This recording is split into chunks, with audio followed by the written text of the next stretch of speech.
300 سال۔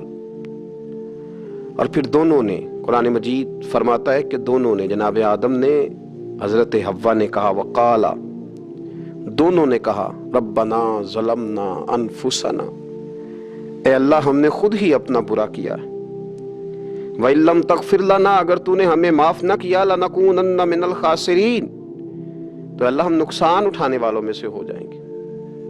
اللہ کو منایا، اس کی بارگاہ میں آہوزاری کی، گڑ گڑائے، عرض گزار ہوئے، ربنا ظلمنا انفسنا، اے اللہ ہم نے خود ہی اپنا برا کیا ہے، وَإِن لَّمْ تَغْفِرْ لَنَا، اگر تو نے ہماری بخشش نہ کی، وَتَرْحَمْنَا، اور تو نے ہمارے اوپر رحم نہ کیا، لَنَكُونَنَّ مِنَ الْخَاسِرِينَ، تو ہم نقصان اٹھانے والوں میں سے ہو جائیں گے۔ اللہ تو ہمارے اوپر رحم فرما، ہم پر فضل فرما، ہمارے لیے آسانی فرما۔ تو جب یہ جملے آپ نے ادا کیے تو پھر اللہ تبارک و تعالیٰ نے ان پر اتنا فضل فرمایا کہ مالک کریم نے اپنی ساری رحمتوں، برکتوں، نوازشوں سے انہیں مالا مال فرما دی۔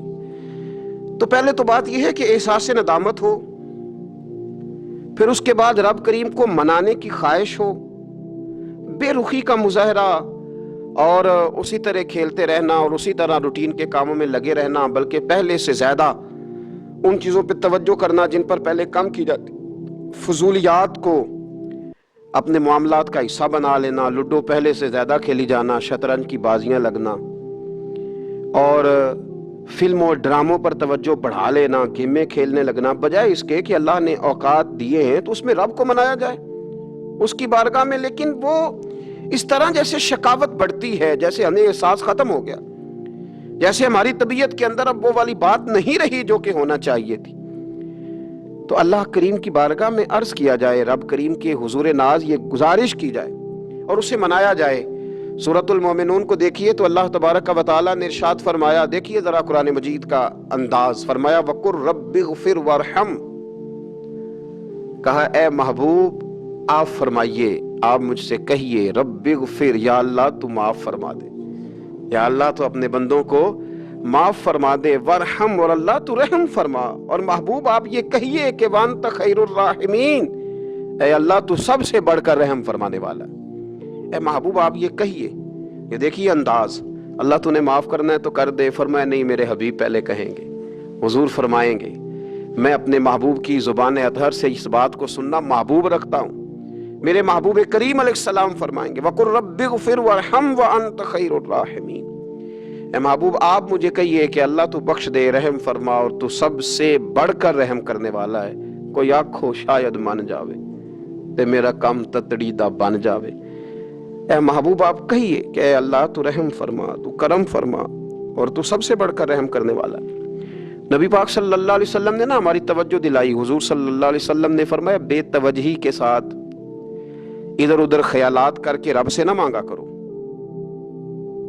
تردد کے ساتھ، بے یقینی کے ساتھ نہ مانگا کرو، بلکہ رسول کریم صلی اللہ علیہ وسلم نے فرمایا، یہ حدیث پاک مسلم شریف میں موجود ہے، حضور فرمانے لگے جب رب سے مانگو نا تو اصرار کر کے مانگو، جب رب سے مانگو تو اصرار کر کے، بچہ ناز دکھا رہا ہے اصرار کر، اللہ سے مانگو تو اصرار کر کے مانگو، اور فرمایا رغبت کے ساتھ مانگو۔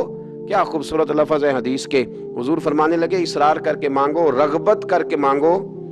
رب کے لیے کوئی چیز دینا مشکل تو نہیں ہے نا، اس کے لیے کوئی مشکل ہے تمہیں عطا کرنا، تو رغبت کر کے اللہ سے سوال کرو، اسے مناؤ۔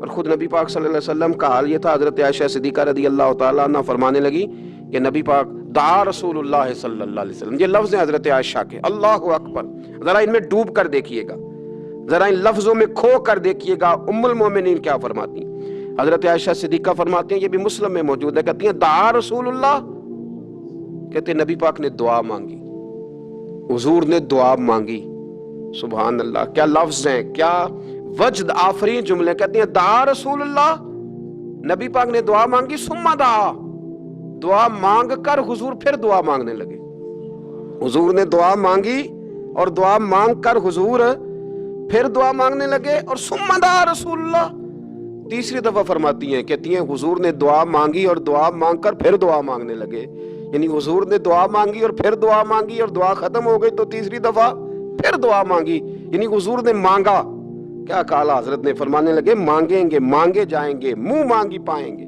سرکار میں نہ لا ہے نہ حاجت اگر کی ہے، مانگیں گے مانگے جائیں گے، منہ مانگی پائیں گے۔ حضور نے دعا مانگی اور دعا مانگ کر پھر دعا مانگی اور دعا مانگ کر پھر دعا مانگی۔ تو نبی پاک صلی اللہ علیہ وسلم کا تو اللہ سے مانگنے کا، اس کو منانے کا یہ طریقہ، حضرت عبداللہ ابن عمر فرمانے لگے، یہ لفظ ابو داؤد شریف میں موجود ہے، ذرا ان کا بھی ذائقہ محسوس کیجئے گا۔ حضرت سیدنا عبداللہ ابن عمر فرماتے ہیں میں حضور کی مجلس میں حاضر تھا، حضور مانگنے لگے اللہ سے، حضور اللہ سے مانگنے لگے۔ میں تو کئی دفعہ یہ دعا بھی مانگنے لگ جاتا ہوں کہ اللہ تو ان دعاؤں کی طرف تو دیکھ جو تیرے رسول نے ہمارے لیے مانگی۔ اللہ تو ہمیں تو نہیں نہ مانگنا آتا، نہیں طریقہ آتا، نہیں سلیقہ آتا، نہیں انداز آتا، ہم تو بے توجہ سے لوگ ہیں، بیٹھنے کا ڈھب نہیں آتا ہمیں تو ہاتھ اٹھانے کا سلیقہ نہیں آتا، ہم تو وضو کرنے کے اس طریقے سے آشنا نہیں، پر اللہ تیرے محبوب نے تو خوب مانگا ہے نا تجھ سے، تیرے پیارے حبیب علیہ السلام نے تو تجھے منایا ہے نا ہمارے حق میں، تو اللہ تو ان دعاؤں کی طرف تو دیکھ۔ حضرت عبداللہ ابن عمر رضی اللہ تعالیٰ عنہ فرماتے ہیں میں حضور کی مجلس مبارکہ میں بیٹھا تھا، ابو داؤد شریف میں موجود ہے، کہتے ہیں حضور دعا مانگ رہے تھے۔ دعا کیا تھی؟ دعا حضور یہ مانگ رہے تھے، رب اغفر لی، یا اللہ ہمیں بخش دے، وتب علی، اللہ ہماری توبہ قبول فرما، انک انت التواب الرحیم، بے شک تو توبہ قبول کرنے والا اور رحم کرنے والا۔ حضور دعا مانگ رہے تھے، اے اللہ رب اغفر لی، یا اللہ ہمیں بخش دے، وتب علی، اور ہماری توبہ قبول فرما، انک انت التواب الرحیم، بے شک تو توبہ قبول کرنے والا اور رحم کرنے والا۔ حضرت عبداللہ ابن عمر فرماتے اس ایک دعا کو ایک ہی مجلس میں ایک ہی جگہ بیٹھ کر میرے نبی پاک نے اپنی زبان اطہر سے 100 مرتبہ ادا فرمایا۔ 100 مرتبہ حضور نے یہ لفظ کہے، رب اغفر لی وتب علی، رب اغفر لی وتب علی، رب اغفر لی، اے اللہ بخش دے، رحم فرما، وتب علی، بس قبول کر لینا اب ہماری توبہ، انک انت التواب الرحیم، بے شک تو توبہ قبول کر لیا کرتا ہے، تو رحم فرمایا کرتا ہے۔ ایک ہی مجلس میں 100 دفعہ حضور نے دعا مانگی، دعا مانگ کے پھر دعا مانگی، اور دعا مانگ کے پھر دعا مانگی۔ اللہ کو منایا میرے رسول پاک نے، حضور نے ہمیں بتلایا، اسے مناؤ، اس کی بارگاہ عالی مرتبت میں جھکو، اور حضور نے خود بھی یہ طریقہ ہمارے سامنے بطور سنت کے چھوڑا، اور پھر نبی پاک صلی اللہ علیہ وسلم نے آگے بڑھ کے ہمیں کچھ اور باتیں بھی ارشاد فرمائی۔ حضور نے ہمیں بتلایا کہ پچھلے لوگ اپنے رب کو کیسے مناتے تھے، وہ کس طرح اس کے حضور ناز عرض کرتے تھے۔ حضور نے ہمیں اللہ کو منانے کے طریقے بھی بتلائے، فرمایا جب ماں باپ دعا مانگیں گے اولاد کے حق میں تو وہ مان جائے گا۔ حضور علیہ السلام نے فرمایا جب مسافر دعا مانگے گا تو اللہ مان جائے گا۔ فرمایا میرے رسول کریم نے کہ جب بیمار دعا مانگے گا تو اللہ مان جائے گا۔ اور سید عالم علیہ السلام فرمانے لگے جب تمہارے ضعیف، کمزور، مجبور لوگ دعا مانگیں گے تو اللہ مان جائے گا۔ اور حضور نے فرمایا جب تم فرض ادا کر کے دعا مانگو گے تو اللہ مان جائے گا۔ اور میرے محبوب نے فرمایا جب پچھلی رات اٹھ کے تم اس کے حضور عرض کرو گے تو وہ تمہاری دعاؤں کو قبول کر لے گا، وہ تم مان جائے گا۔ اور حضور نے ہمیں دن بتائے، فرمایا جمعے والے دن مانگنا مان جائے گا، شب قدر کو مانگ لینا مان جائے گا، شب برات میں دعائیں کرنا وہ مان جائے گا، رمضان کی راتوں میں مانگنا مان جائے گا، قرآن پاک کے ختم کے موقع پر دعا کرنا مان جائے گا، طریقے بتلائے۔ اب یہ ہے کہ ہم نے تو مانگنا تھا نا اس کی بارگاہ میں، ہم نے تو حاضر ہونا تھا، ہم نے تو جانا تھا، اب ہم نے آگے بڑھنا ہے، اس کے حضور عرض کرنا ہے۔ حضور نے ہمیں بتلایا کہ مومن متقی ہوتا ہے نا، پرہیزگار ہوتا ہے، تو اس نے کچھ نیکیاں بھی کی ہوتی ہیں، جس طرح اسے اپنے گناہوں کا پتہ ہوتا ہے نا، تو اسے پتہ ہوتا ہے کہ نہیں یار فلاں کام میں نے فقط اللہ کی رضا کے لیے کیا ہوا ہے، وہ میرا اور میرے رب کا راز ہے۔ فرمایا جب تم بڑے الجھ جاؤ نا، جب تم بڑی آزمائش میں آ جاؤ، اور جب تم سمجھ لو کہ اب میں بڑی تکلیف میں آ گیا ہوں، تو پھر ایک طریقہ حضور نے ہمیں اور بھی بتلایا مانگنے کا، ایک اور طریقہ بھی بتلایا، اور وہ روایت صحیح مسلم میں موجود ہے۔ راوی حضرت عبداللہ ابن عمر رضی اللہ تعالیٰ عنہ، حضور فرماتے ہیں 3 لوگ سفر کر رہے تھے، یہ آپ اندازہ فرمائیے صحیح مسلم کی حدیث ہے، اور ذرا حضور کے سمجھانے کا ایک یہ رنگ بھی ہے اللہ کو منانے کا، ایک یہ انداز بھی ہے اس کی بارگاہ میں گزارشات پیش کرنے کا، یہ بھی ایک طریقہ حضور نے ہمیں بتلایا۔ اگرچہ اپنی نیکیوں کو چھپانا چاہیے، نیکیاں جو چھپی ہوئی ہوتی ہیں وہ قیمتی ہوتی ہیں، وہ قیمتی چیزیں ہوتی ہیں جو لوگوں نے چھپا کر کے رکھی ہوتی ہیں۔ حضرت عبداللہ ابن عمر فرمانے لگے کہ نبی پاک صلی اللہ علیہ وسلم فرماتے ہیں 3 لوگ سفر کر رہے تھے، رستے میں طوفان آ گیا، تیز بارش شروع ہو گئی، تو حضور فرماتے ہیں وہ تینوں بارش سے بچنے کے لیے ایک غار میں چھپ گئے۔ ان کو پتہ ہے پرانے زمانے کے اندر غاریں ہوتی تھیں، اور لوگ جب سفر کرتے تھے لمبے تو پتھروں اور پہاڑوں کے بیچ میں سے سفر کرتے تھے۔ وہ غار کے اندر چلے گئے۔ اب چونکہ طوفان بہت زیادہ تھا، جب وہ غار کے اندر چلے گئے تو اللہ کے پیارے حبیب صلی اللہ علیہ وسلم فرماتے ہیں ایک پتھر اوپر سے لڑکتا ہوا آیا اور غار کے منہ کے آگے آ کے اس نے غار کو بند کر دیا۔ اب اتنا تیز اور اس مضبوطی کے ساتھ وہ پتھر لگا اور اتنا صحیح فٹ ہوا کہ اندر روشنی آنی بھی ختم ہو گئی۔ اب 3 لوگ ہیں، تھوڑی دیر تو وہ پریشان رہے کہ شاید اب کبھی بچ نہیں سکیں گے، شاید چاروں جانب اندھیرا ہی ہے اور اندھیرا ہی رہے گا، شاید یہاں سے نکلنے کے لیے اب ہمیں کوئی رستہ میسر نہیں آئے گا۔ وہ پہلے تو پریشان ہوئے، پھر کہنے لگے یار اس طرح کرو، ذرا غور کیجئے گا میری بات پہ۔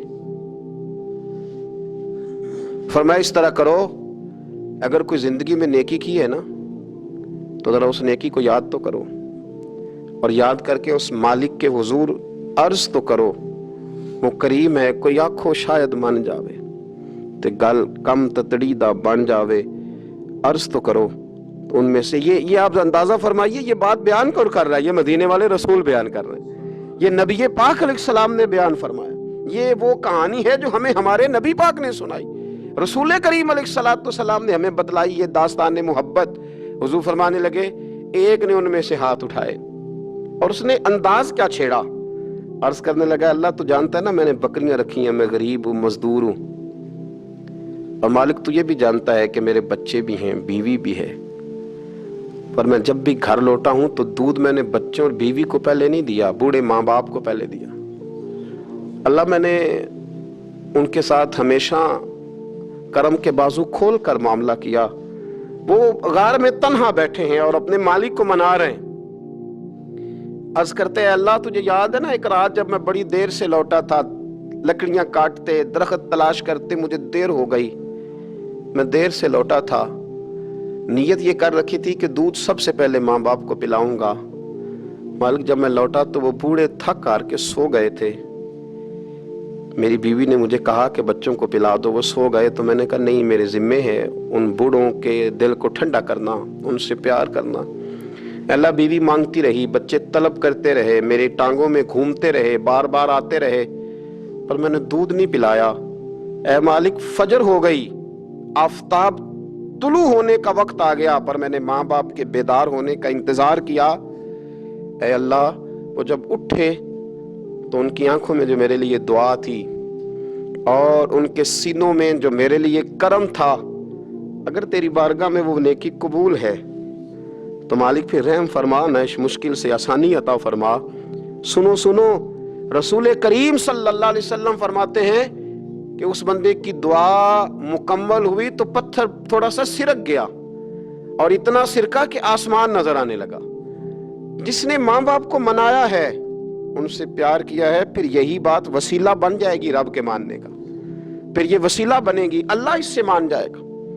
پھر رسول کریم صلی اللہ علیہ وسلم فرمانے لگے،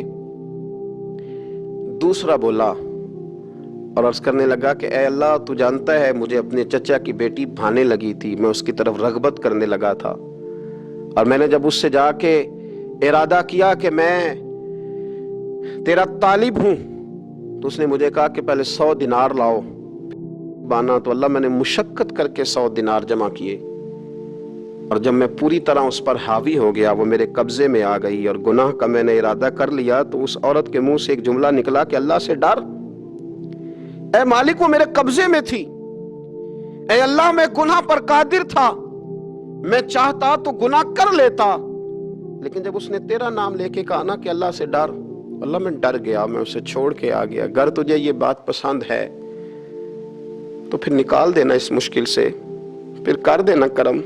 اللہ میری بھی تو چڑھتی جوانی تھی نا، میں بھی تو سب کچھ کر سکتا تھا، پر تیرے لیے، تیری خاطر میں لذت گناہ سے باز رہا، تو اللہ تو رحمت فرما دے۔ حضور فرماتے ہیں اس کی دعا مکمل ہوئی تھی کہ پتھر تھوڑا اور سرک گیا. پھر تیسرا بولا اور اس نے بول کے کہا اے اللہ ایک مزدور کو, ایک دیہڑی دار کو, ایک غریب کو میں نے کام پہ رکھا ہوا تھا, یہ تیرا اور میرا راز ہے اللہ. وہ مزدور, وہ دیہڑی دار میرے پاس کام پہ لگا تھا, کچھ چاول میں نے اس کی اجرت مقرر کر دی کہ تو کام مکمل کرے گا تو میں تجھے دوں گا. اور جب اجرت لینے کا وقت آیا تو وہ بگڑ کر ناراض ہو کر چلا گیا. میں اسے ڈھونڈتا رہا, وہ مجھے ملا نہیں. میں نے اس کے چاولوں کی قیمت کاروبار میں انویسٹ کر دی, اس کا تھوڑا سا سرمایہ پر میں نے کھایا نہیں. پھر وہ اس سے میں کاروبار کرتا رہا اور اتنا کاروبار کیا کہ بہت ساری گائیں اور ان کے چرواہے تیار ہو گئے. وہ سالوں کے بعد لوٹا. میں نے اس غریب کا مال کھایا نہیں بلکہ بڑھایا, محفوظ کر کے رکھا. وہ سالوں کے بعد لوٹا اور کہنے لگا میرا مال. تو میں نے کہا وہ ساری گائیں تیری ہیں, وہ چرواہا تیرا ہے, یہ سارا کچھ تیرا ہے. تو کہنے لگا تو مجھ سے مذاق کرتا ہے, میں غریب کہاں اور گاؤں اتنی بڑی گائیں کہاں, تو مذاق کرتا ہے. تو میں نے کہا مذاق نہیں, میں نے اپنے رب سے ڈر کے تیرے مال کی حفاظت کی, یہ تیرا ہے. اے اللہ میں کھا بھی تو سکتا تھا نا, پر تجھ سے ڈر کر میں نے وہ سارا محفوظ رکھا. اللہ اگر تجھے میری یہ ادا پسند ہے تو پھر آج مان جانا, آج راضی ہو جا.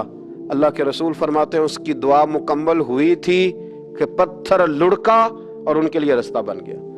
وہ باہر آ گئے تو حضور نے ہمیں بتلایا کہ وہ تمہاری نیکیاں جو چھپی ہوئی ہیں, وہ تمہاری نیکیاں جو تم نے خالص اللہ کی رضا کے لیے کی ہیں, ان نیکیوں ان اعمال کا وسیلہ بھی تمہارے رب کے ماننے کا ذریعہ بن جائے گا. اس کو منایا جائے, اس کے حضور حاضری دی جائے, اس سے بخشش کا سوال کیا جائے, اس کی بارگاہ میں یہ گزارش کی جائے کہ اللہ غریبوں, مجبوروں, کمزوروں اور ان لوگوں کے صدقے جو اللہ رستہ دیکھ رہے ہیں کہ رستہ کب کھلے گا, جو تیری بارگاہ کرم کے سوالی ہیں, ان کے صدقے تو رحم فرما, تو کرم فرما. تو میرے عزیز ایک اور بات جو اللہ کو منانے کے لیے ہمیں ہمارے پیارے رسول صلی اللہ تعالی علیہ وسلم نے بتلائی کہ جب انسان بہت زیادہ عاجزی کرتا ہے نا, بہت زیادہ عاجزی, تو پھر بھی اللہ مان جاتا ہے. جب وہ اس کے حضور بہت عجز کا اظہار کرتا ہے, بہت زیادہ عجز کا اظہار کرتا ہے, وہ ڈر جاتا ہے اس سے. وَلِمَنْ خَافَ مَقَامَ رَبِّهِ جَنَّتَانِ, فرمایا جو میرے سامنے کھڑے ہونے سے ڈرے گا میں اسے 2 جنتیں عطا کروں گا. حضرت بابا فرید الدین مسعود گنج شکر بابا صاحب رحمت اللہ علیہ فرماتے ہیں کہ ایک نیک نوجوان تھا, دن کو روزہ رکھتا, رات کو نماز پڑھتا, پر اللہ سے ڈرتا پھر بھی بہت ہی زیادہ تھا,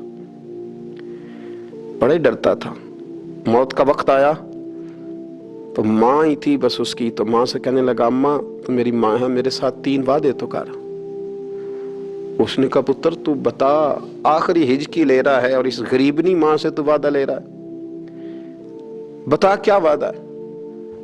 تو عرض کرنے لگا اماں جب میں مر جاؤں نا تو میرے گلے میں رسی ڈال کے تو مجھے گھمانا گھر کے صحن میں, اور لوگوں کو کہنا جو رب کی نافرمانی کرے اس کا یہی حال ہوتا ہے. یہ اعلان کرنا جو اللہ کے نافرمان ہوں ان کا یہی اشر کیا جانا چاہیے. اور اماں پھر دوسرا وعدہ کر, میرا رات کو جنازہ اٹھایا جائے, میں نہیں چاہتا کہ کسی کے منہ سے یہ لفظ نکل جائیں کہ وہ دیکھو اللہ کا نافرمان جا رہا ہے, رات کو میرا جنازہ اٹھانا. اور اماں تیسرا میرے ساتھ وعدہ کر کہ لوگ مجھے دفن کر کے آ جائیں گے تو تو میری قبر پہ چلی جائے گی. عمل میرے پاس کوئی نہیں, پر مجھے لگتا ہے ماں کے قدموں کی برکت سے عرش کا مالک بھی رحم فرمائے گا. اماں تو وعدہ کر, میرے ساتھ وعدہ کر. بابا صاحب رحمت اللہ علیہ فرمانے لگے کہ ماں, بوڑھی ماں نے وعدہ کر لیا.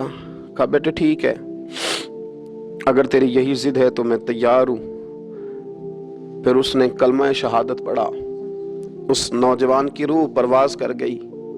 بوڑھی ماں نے رسی منگائی تو وَلِمَنْ خَافَ مَقَامَ رَبِّهِ جَنَّتَانِ, جو ڈر جائے. اس نے تو کہا تھا نا کہ رسی ڈال کے گھمانا اور کہنا یہ اللہ کا نافرمان ہے, اس کا یہی اشر ہونا چاہیے تھا. لیکن جب ماں گلے میں رسی ڈالنے لگی تو گھر کے ہر کونے سے آواز آنے لگی, خبردار یہ رب کا دوست ہے, اللہ کے دوستوں کے ساتھ اس طرح کا معاملہ نہ کیا جائے, اسے چھوڑ دیا جائے. اور کہا تمہیں کچھ بھی اور کرنے کی ضرورت نہیں ہے, یہ تو رب کا دوست ہے اور رب کی بارگاہ میں حاضر ہو گیا.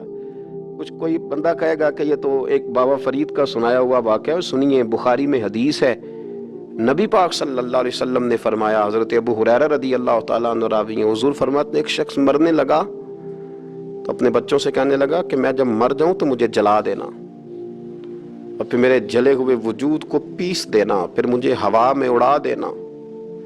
پتر مجھے اڑا دینا، مجھے بڑا ڈر لگتا ہے، اگر رب نے مجھ سے حساب پوچھا تو میں قابل نہیں ہوں، اڑا دینا مجھے ہواؤں میں. اگر اس نے مجھ سے عذاب لیا تو حساب لیا تو بڑا سخت حساب لے گا. حضور فرماتے ہیں، بخاری میں موجود ہے، اس کے بچوں نے اسی طرح کیا. اس کے مرنے کے بعد اسے جلایا، ہوا میں اڑا دیا. اللہ کے محبوب فرماتے ہیں رب کریم نے حکم دیا زمین کو کہ اس کے ذرات کو جمع کرو. زمین نے ذرے جمع کیے، خدا نے حکم دیا تو اس کا وجود پھر سے اسی شکل میں آیا. تو رب کریم نے فرمایا یہ جو تو نے وصیت کی تو کیوں کی؟ اللہ جانتا ہے کہ نہیں جانتا؟ یہ کی تو کیوں کی؟ تو رو پڑا، کہنے لگا اللہ میرے اندر تو طاقت نہیں تھی تیرے سامنے کھڑا ہو کے حساب دے سکوں. تجھے منانے کے لیے تیرے خوف سے ڈر گیا، میں ڈر گیا. اگرچہ ہمارے بزرگوں نے لکھا ہے کہ آج یہ وصیت کرنا، اس رنگ میں یہ طرز اختیار کرنا درست نہیں، لیکن آپ غور فرمائیے کہ نبی پاک علیہ السلام فرماتے ہیں جب اس نے کہا نا اللہ تجھ سے ڈر کے یہ کیا، تو رب کریم نے فرمایا جا پھر میں نے تیری مغفرت کر دی، کیونکہ اللہ کو پتا تھا یہ دل سے بات کر رہا ہے. ایک چوتھی بات میرے رسول پاک علیہ السلام نے فرمایا کہ جب رب نہ مانے تو پھر وہ کمزوروں کے صدقے مان جاتا ہے، پھر وہ ضعیفوں کے صدقے مان جاتا ہے. فرمایا اللہ تم سے بارشیں روکنا چاہتا ہے پر تمہارے ضعیفوں، کمزوروں، غریبوں کے صدقے، مجبوروں کے صدقے وہ تم پر بارشیں برساتا ہے. حضور فرماتے ہیں رب اشغاز اغبر لو اقسم علی اللہ لا برا. کچھ ایسے لوگ ہوتے ہیں کہ ان کے بالوں میں خاک پڑی ہوتی ہے، چہروں پہ مٹی الجھے ہوئے ہوتے ہیں، لیکن اگر وہ اللہ پہ قسم کھا لیں تو اللہ ان کی قسم بھی پوری کر دیتا ہے، قسم بھی. حضرت عبداللہ ابن مبارک فرماتے ہیں، ابن قدامہ نے لکھا ہے، فرماتے ہیں بارش نہیں ہوتی تھی مکے میں، قحط پڑ گیا تو سب لوگ مسجد الحرام سے باہر کھلی جگہ میں نکلے دعا کرنے کے لیے. سب اپنی اپنی دعائیں کر رہے تھے. تو میں تھوڑا باہر ہوا تو اچانک ایک غلام آیا، کالا سیاہ رنگ،